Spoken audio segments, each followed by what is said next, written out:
Hello बच्चों, आप सभी को नमस्कार।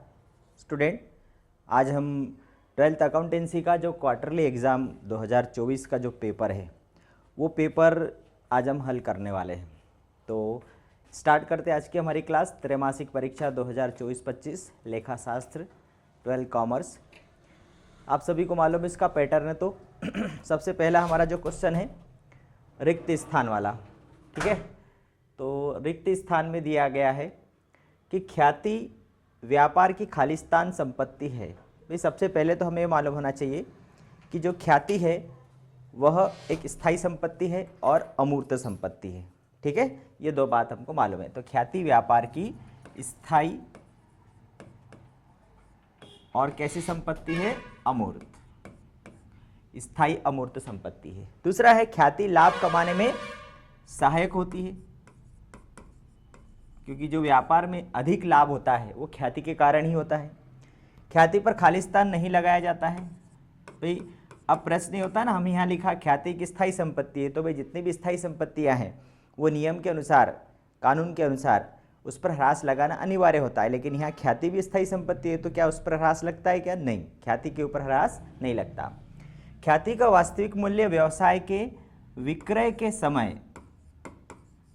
के समय ही ज्ञात हो सकता है। भाई ख्याति, जैसे अभी हम मूल्यांकन करते हैं ख्याति का हमारे सवाल के अंतर्गत, तो वो एक काल्पनिक है, ठीक है। लेकिन वास्तव में आपको रियल वैल्यू कब पता चलेगी? जब हम हमारे बिजनेस को बेचेंगे तो उस समय उसकी जो वैल्यू, एक्स्ट्रा वैल्यू हमें मिलेगी, वो होगी उसका वास्तविक मूल्य। फिर है औसत लाभ ऋण सामान्य लाभ, ये क्या कहलाता है? अधिलाभ। औसत लाभ ऋण सामान्य लाभ बराबर अधिलाभ। फिर ये सामान्य लाभ की गणना खालिस्तान पूंजी पर की जाती है। तो जब हम ख्याति का कैलकुलेशन करते हैं तो सामान्य लाभ भी निकाला जाता है, और सामान्य लाभ हम किस पर निकालते हैं? विनियोजित पूंजी पर।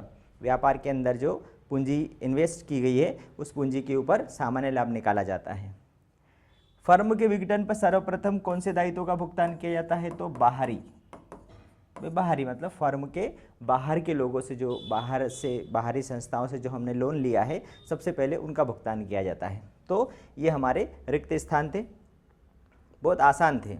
मैंने एक दिन पहले ही आप लोगों को जो एक क्वेश्चन बैंक, ये सारे जो प्रश्न हैं क्वेश्चन बैंक में से आए हुए हैं, ठीक है। तो क्वेश्चन बैंक के भी जो मैंने वीडियो डाले हुए आप लोगों ने देखे होंगे, जिसने देखे होंगे वो 100% ये करके आया होगा।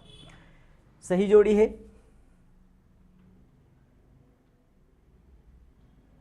चलिए, तो सही जोड़ी में सबसे पहला दिया है कि साझेदारी सल्लेख के अभाव में, जब साझेदारों के बीच में समझौता नहीं हो, तो उस समय भारतीय साझेदारी अधिनियम 1932 के जो प्रावधान है, जो नियम है, वह उनके ऊपर लागू होते हैं।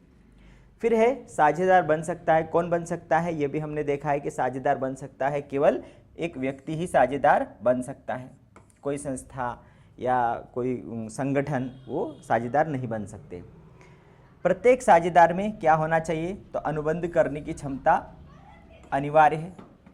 जो प्रत्येक साझेदार है उसमें अनुबंध करने की क्षमता होना अनिवार्य है।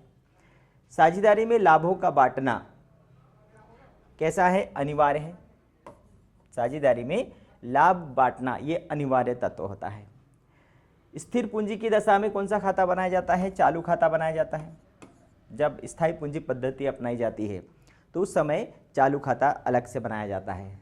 फिर ये साझेदारों के चालू खाते, साझेदारों के वेतन, बोनस, कमीशन, लाभ, ब्याज, उसके अंतर्गत ये सब दिखाया जाता है। जब हम स्थायी पूंजी पद्धति से पूंजी खाते बनाते तो पूंजी खाते में केवल पूंजी लिखी जाती है, लेकिन जो चालू खाता है उस चालू खाते में उनके वेतन, कमीशन, ब्याज, लाभ सब लिखा जाता है, ठीक है। तो ये भी बहुत ईजी सही जोड़ी हमारी आई थी। अब हम ऑब्जेक्टिव टाइप पर चलेंगे। तो ऑब्जेक्टिव टाइप में सबसे पहला क्वेश्चन हमारा दिया है कि वसूली खाता है। वसूली खाता किस प्रकार का खाता है? उसका नेचर क्या है? तो वसूली खाता कौन सा खाता है? एक नाम मात्र का खाता है। क्यों? क्योंकि इससे हमें क्या पता चल रहा है? लाभ या हानि, और इसलिए इसको हमने क्या बोला है? नाम मात्र का खाता बोला है। क्वेश्चन नंबर 2 है वसूली खाता बनाया जाता है। तो कब बनाया जाता है?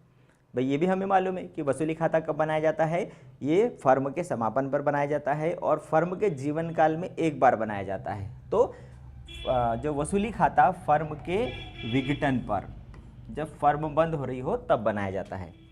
फर्म के विघटन पर साझेदार के ऋण को अंतरित किया जाता है। भाई जब हम फर्म का विघटन हो रहा होता है तो संपत्तियों को वसूली खाते में ले जाते हैं और जो दायित्व होते हैं, बाहरी दायित्वों को हम वसूली खाते के क्रेडिट पक्ष में ले जाते हैं। अब यहाँ पर जो साझेदार का ऋण भी दिया गया है दायित्व पक्ष में, तो साझेदार कौन है? फर्म का साझेदार है, मतलब वो अंदर का व्यक्ति, आंतरिक व्यक्ति है, और उसका जो ऋण है वह आंतरिक दायित्व कहलाता है। तो वसूली खाते में केवल बाहरी दायित्वों को ले जाया जाता है और आंतरिक दायित्वों को हम कहाँ ले जाते हैं? जैसे साझेदार का ऋण है तो साझेदार का ऋण रोकड़ खाते में जाएगा। साझेदार के ऋण को कहाँ ले जाएंगे हम? रोकड़ खाते में। फिर है कौन सा खाता फर्म के जीवन में केवल एक ही बार बनाया जाता है? तो ये भी कौन सा खाता है? वसूली खाता है। फर्म के जीवन में केवल एक, क्यों? क्योंकि फर्म का जो अंत है वो एक ही बार होगा, फर्म एक ही बार समाप्त होगी। फर्म का आकस्मिक या संयोगिक विघटन होगा। फर्म का आकस्मिक या संयोगिक, संयोगिक या आकस्मिक का मतलब होता है कि किसी घटना के घटित होने से, मतलब एक समय के मिलने से। तो इसमें सभी साझेदारों का दिवालिया हो जाना, एक को छोड़कर सभी साझेदारों का दिवालिया हो जाना, फर्म का व्यवसाय अवैध हो जाना और कोई एक साझेदार दिवालिया होना, ये संयोग है। भाई दो लोग हैं और एक दिवालिया घोषित हो गया तो ये संयोग है ये, ठीक है। या समय का समाप्त हो जाना, किसी कार्य का पूर्ण हो जाना जिस कार्य के लिए जो फर्म को उन्होंने गठित किया गया है, तो कोई एक साझेदार दिवालिया हो गया हो तो ऐसी कंडीशन को भी हम क्या बोलते हैं? आकस्मिक या संयोगिक। फिर ये वसूली खाते में संपत्तियां अंतरित करते हैं। भाई जब हम वसूली खाता बनाते हैं तो उसमें संपत्तियों को किस मूल्य पर अंतरित किया जाता है? तो ये भी हमने पढ़ा था कि पुस्तकीय मूल्य, मतलब जो चिट्ठे में वैल्यू दी गई है उसी वैल्यू पर एज इट इज़ उसको हम वसूली खाते में डेबिट साइड में लिख देते हैं, वो पुस्तक मूल्य कहलाता है, ठीक है। अब हम बढ़ेंगे सत्य सत्य की तरफ चलेंगे। तो ट्रू और फॉल्स में सबसे पहला दिया है, थोड़ा इधर करें, हाँ छोटा कर लेते हैं।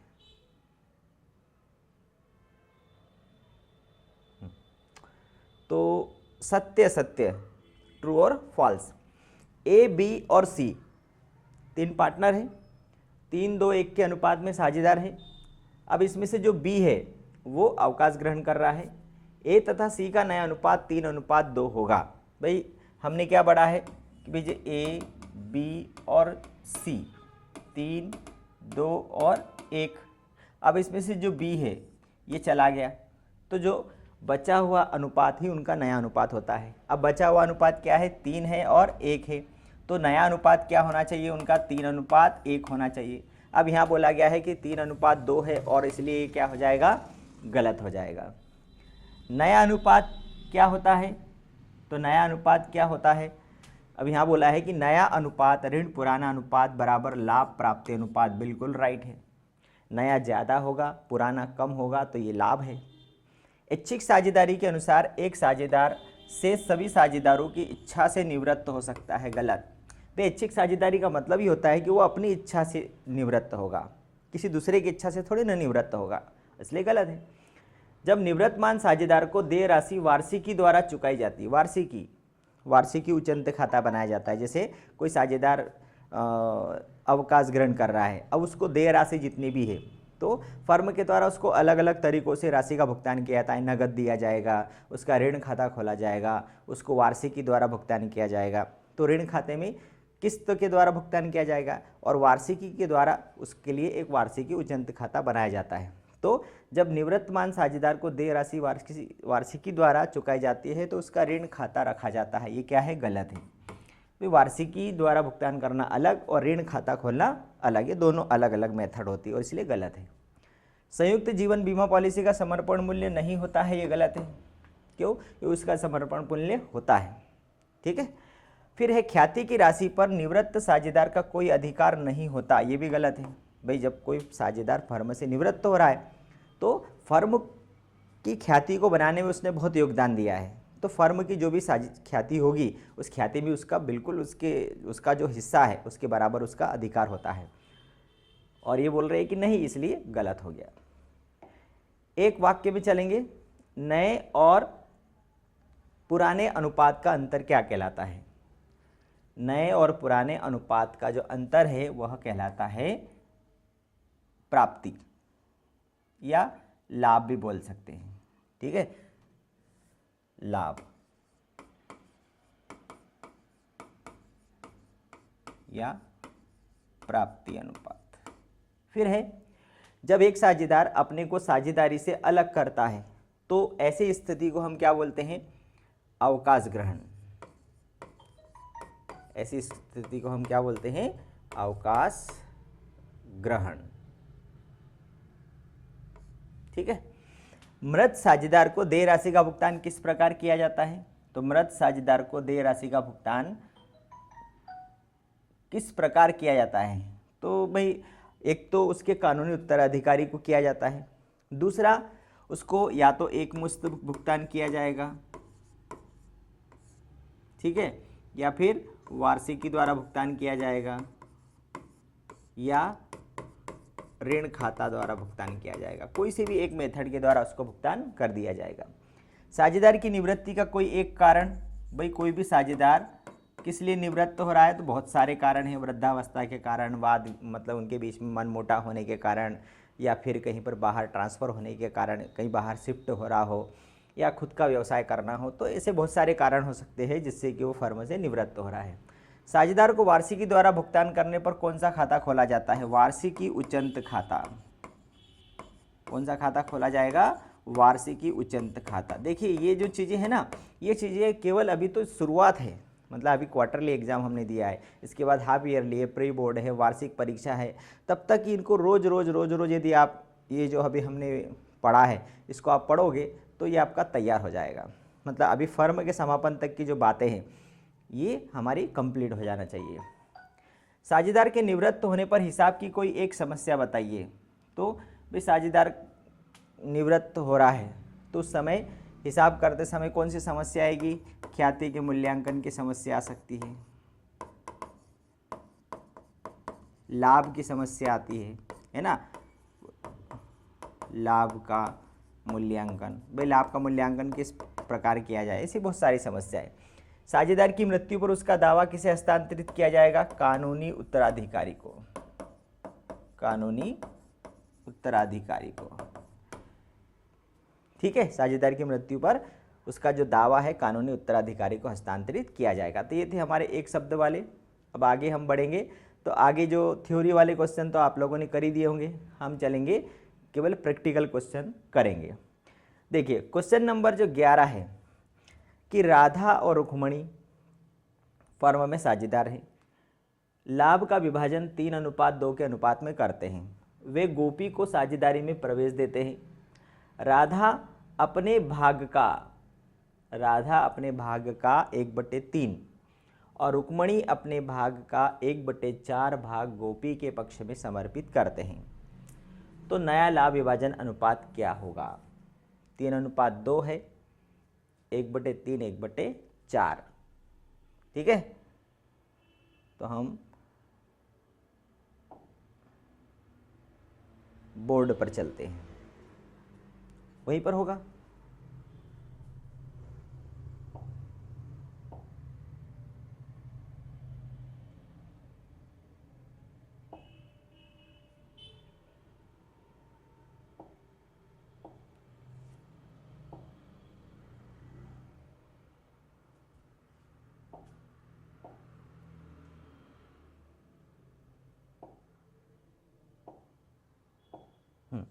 देखिए दो पार्टनर हैं, राधा और रुक्मणी।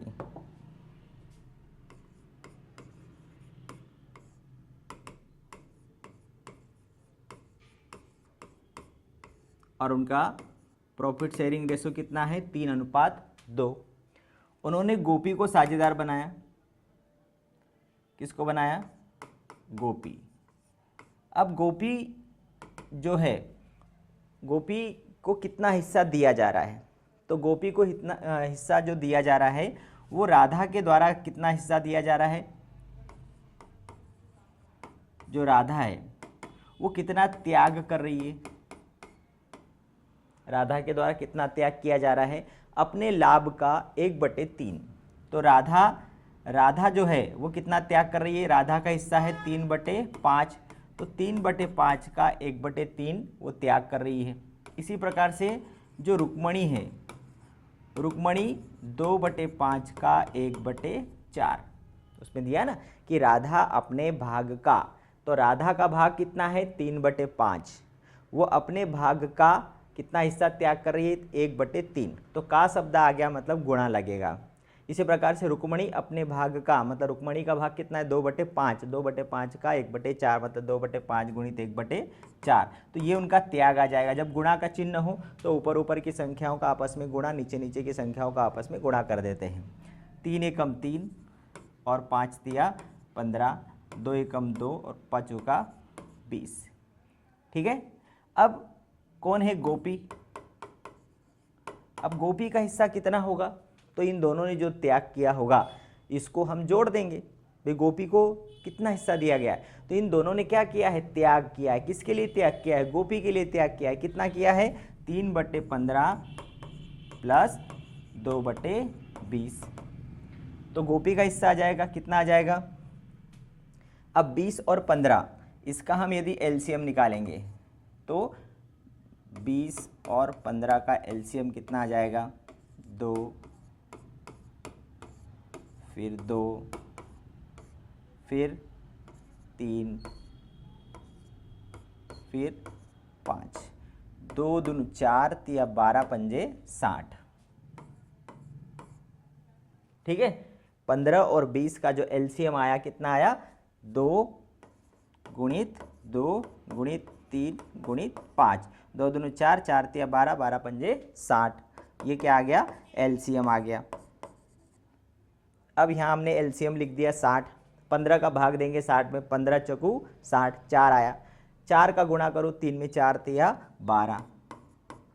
इसी प्रकार से 20 का भाग देंगे 60 में, 20 तिया 60, 3 आया। 3 का गुणा करो 2 में, 3 दूनू 6, तो 12 और 6 18/60। अब हमारे पास गोपी का हिस्सा भी आ गया कि गोपी 18/60 हिस्सा गोपी के द्वारा प्राप्त किया जा रहा है। ठीक है, अब हम क्या निकालेंगे? नया अनुपात निकालेंगे। तो नया अनुपात कैसे निकलेगा?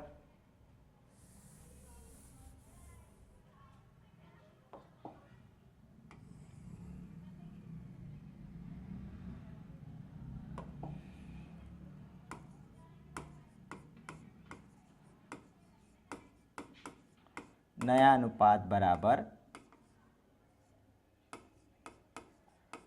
पुराना ऋण त्याग। तो राधा का हिस्सा कितना है? राधा का है 3/5 ऋण, उसने त्याग कितना किया?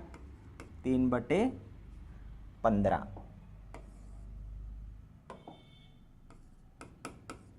इसी प्रकार से रुक्मणी का 2/5 ऋण 2/20। ठीक है, अब ये 15, 5 और 15 इसका एलसीएम कितना आएगा? 15 ले सकते हैं क्योंकि 5 का भाग चला जाएगा 15 में, 5 तिया 15, 15 का भाग चला जाएगा 15 में, तो 5 तिया 15, 3 तिया 9 ऋण 3, कितना बचा? 6/15। इसी प्रकार से 5 और 20 का इसका एलसीएम भी 20 ले लेंगे। 5 का 20, 4 दोनों 8 और 2, 6/20। और गोपी, तो गोपी का हिस्सा कितना आ गया? हमने निकाल ही लिया था 18/60। गोपी का हिस्सा कितना आ गया? 18/60। अब यहाँ 15 आ रहा है, यहाँ 20 आ रहा है, यहाँ 60 आ रहा है। अब यदि हम इसको बराबर करना चाहें, ठीक है, चलो, तो गोपी का हिस्सा आ गया 60। मैं यहाँ भी लिख देता हूँ गोपी का। गोपी को त्याग कितना? 3/15, 2/20, तो 12 प्लस 6/60, तो ये आ गया 18/60। अब नया अनुपात क्या आ गया हमारे लिए? नया अनुपात बराबर 6/15, 6/20 और 18/60। ठीक, अब यदि हम यहाँ पर इसको एलसीएम मान लो हमने बराबर कर दिया, मतलब हर जो है नीचे का हर हम बराबर करना चाहते हैं, सॉरी 15 चौक 60, 4 छेंग 24, 20 तिया 60, छेंग 18 और 18। तो 24, 18 और 18, और इसको शॉर्ट में करना चाहोगे तो 6 चौक 24, 6 तिया 18 और 6 तिया 18। तो हमारा जो आंसर है वो क्या आ गया, 4:3:3।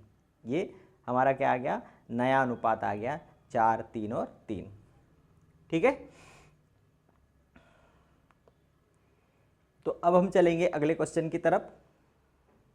अगला question question number 13। Mohan, Sohan, Rohan एक फर्म में साझेदार हैं जो लाभ हानि 2-2-1 के अनुपात में बांटते हैं। 1 अप्रैल 2018 को समान अनुपात लाभ हानि बांटने का निश्चय किया। पहला है 2:2:1 और नया है समान अनुपात।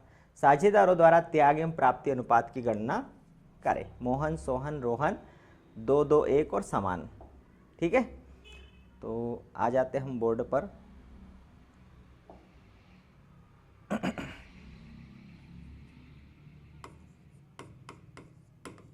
मोहन,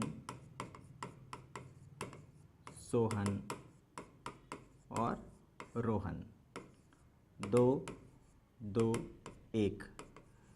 ये कौन सा है, पुराना, और नया कैसा है, ये नया। अब हमें क्या निकालना है, त्याग और प्राप्ति अनुपात निकालना है।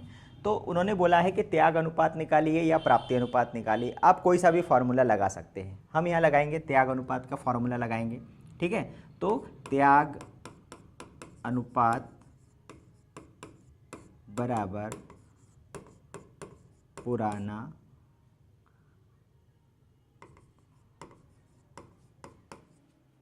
ऋण नया। ठीक।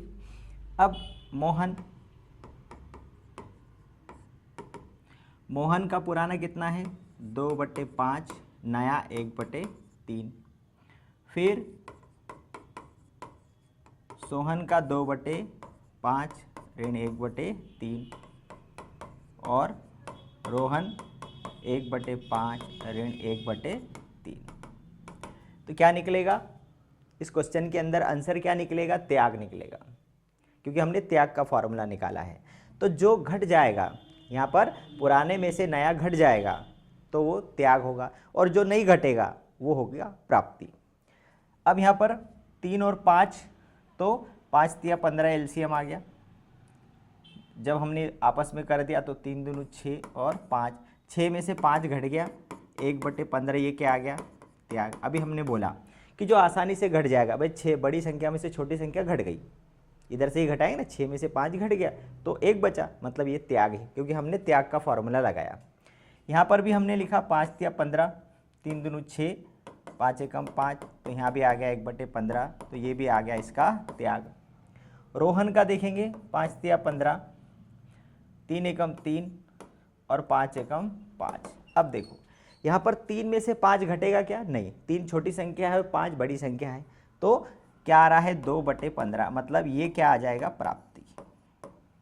इसका मतलब कि जब उनका लाभ विभाजन का अनुपात बदला, तो पहले तो वो 2-2-1 के अनुपात में प्राप्त कर रहे थे, लेकिन जब नया अनुपात हुआ समान, तो उसमें मोहन को 1/15 हिस्सा त्याग करना पड़ा, कम हो गया उसका। सोहन का भी 1/15 हिस्सा कम हो गया, और जो रोहन है उसको 2/15 हिस्से का फायदा हुआ, उसने क्या किया है, प्राप्त किया है। तो जो उनका जो त्याग अनुपात है, जो हमारा आंसर है, वो आंसर क्या आ गया,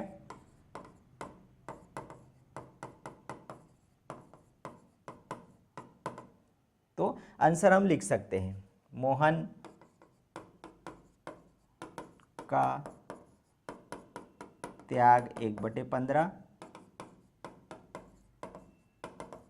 सोहन का त्याग 1/15 और रोहन की प्राप्ति 2/15। ठीक है। ये इस प्रकार से हमारा ये क्वेश्चन हो गया। आगे बढ़ेंगे हम। 13 नंबर हो गया। फिर 14 नंबर में दिया है, एक फर्म की ख्याति की राशि गत 4 वर्षों के औसत लाभ के 3 गुना के बराबर आकी जाती है। भाई ख्याति की जो राशि है गत 4 वर्षों का औसत लाभ निकालना है और उसका 3 गुना करेंगे तो क्या निकल आएगी, ख्याति निकल आएगी।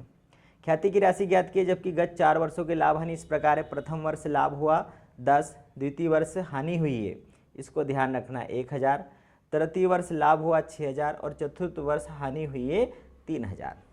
अब इस प्रश्न के अंदर 2 बार हानि हुई है और 2 बार लाभ हुआ है, 10, 1, 6 और 3।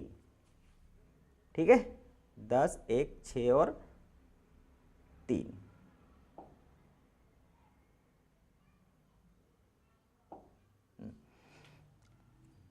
ख्याति का मूल्यांकन।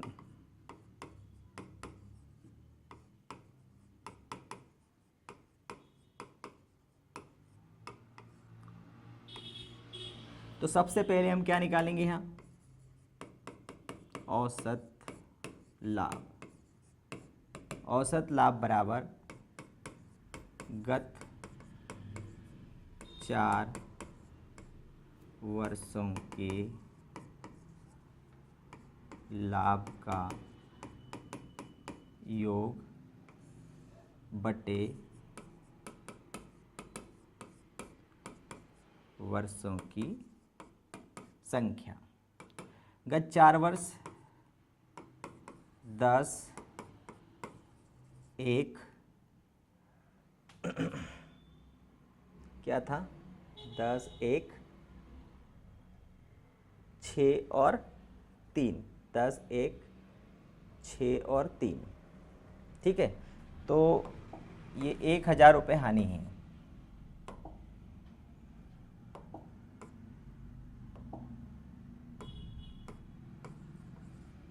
एक, 6 और 3। ठीक है भाई, 10,000 लाभ, जो लाभ है वो जुड़ेगा और हानि क्या हो जाएगी, घट जाएगी। तो औसत लाभ क्या जाएगा, 10 में से 1 गया 9, 9 और 6 15, 15 में से 3 गया तो 12, 12 बटे 4, 4 तिया 12। तो जो औसत लाभ है वो क्या आ गया, 3000 आ गया।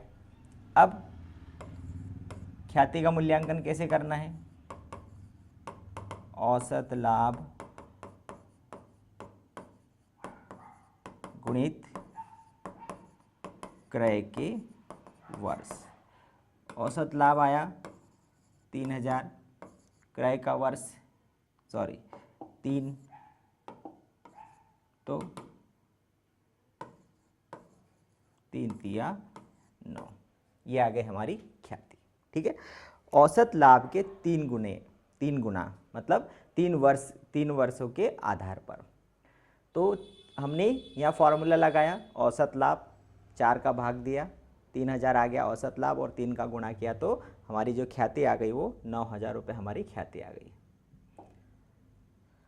ठीक है, ये 6 और 3। आगे बढ़ेंगे हम, क्वेश्चन नंबर 15 पर आएंगे। ए और बी फर्म में साझेदार हैं, उनका लाभ विभाजन का अनुपात कितना है, 3:2। भाई 2 पार्टनर है ना, ए और बी, उनका लाभ विभाजन अनुपात है 3:2।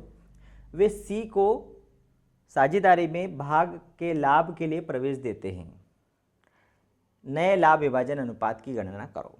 अब यहाँ पर उन्होंने वो नहीं लिखा 1/4, वे सी को 1/4 भाग के लिए साझेदारी में प्रवेश देते हैं। ठीक है, ए और बी है 3:2 में लाभ विभाजन कर रहे हैं, और सी को नया साझेदार बनाया कितने हिस्से के लिए, 1/4 के लिए। तो हमें क्या निकालना है, नया लाभ विभाजन अनुपात निकालना है।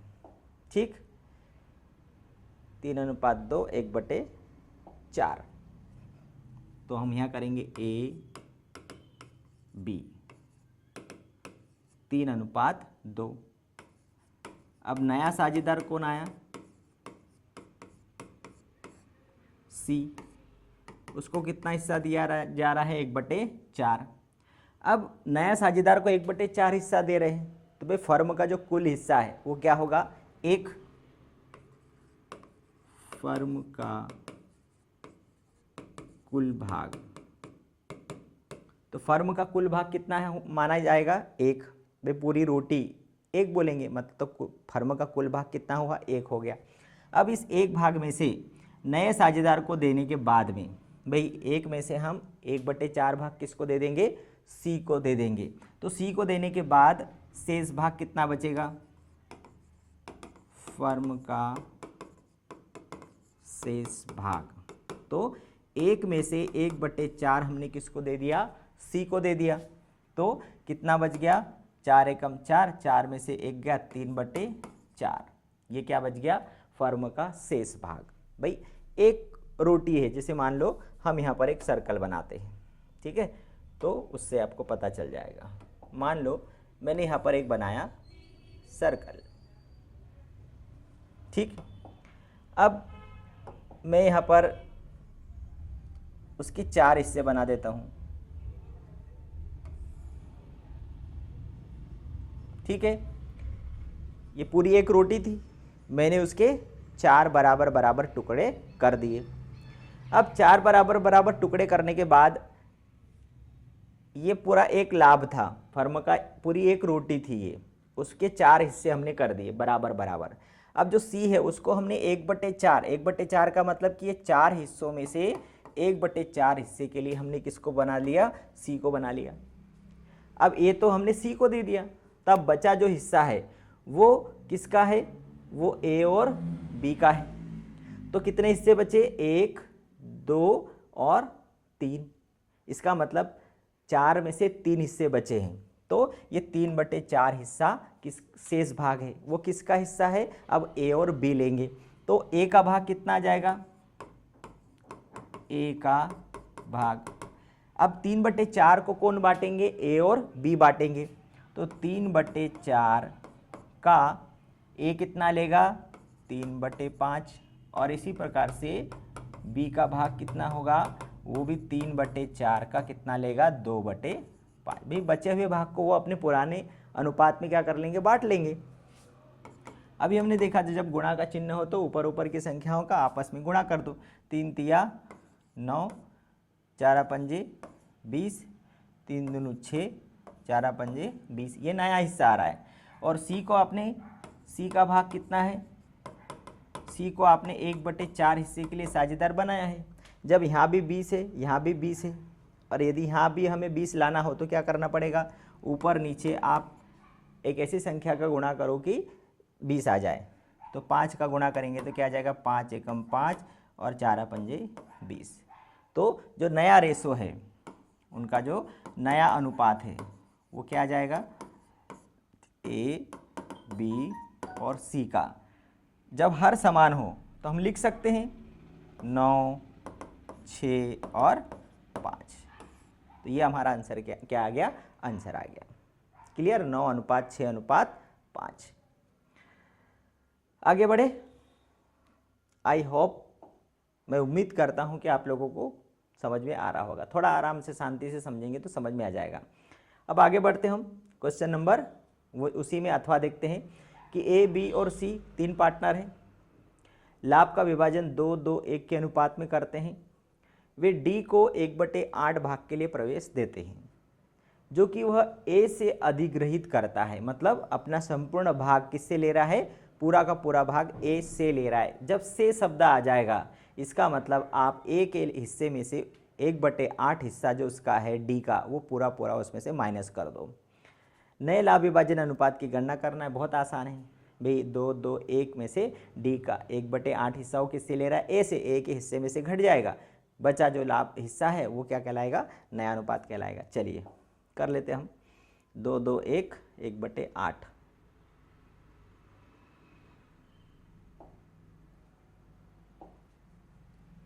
ठीक है, तो ए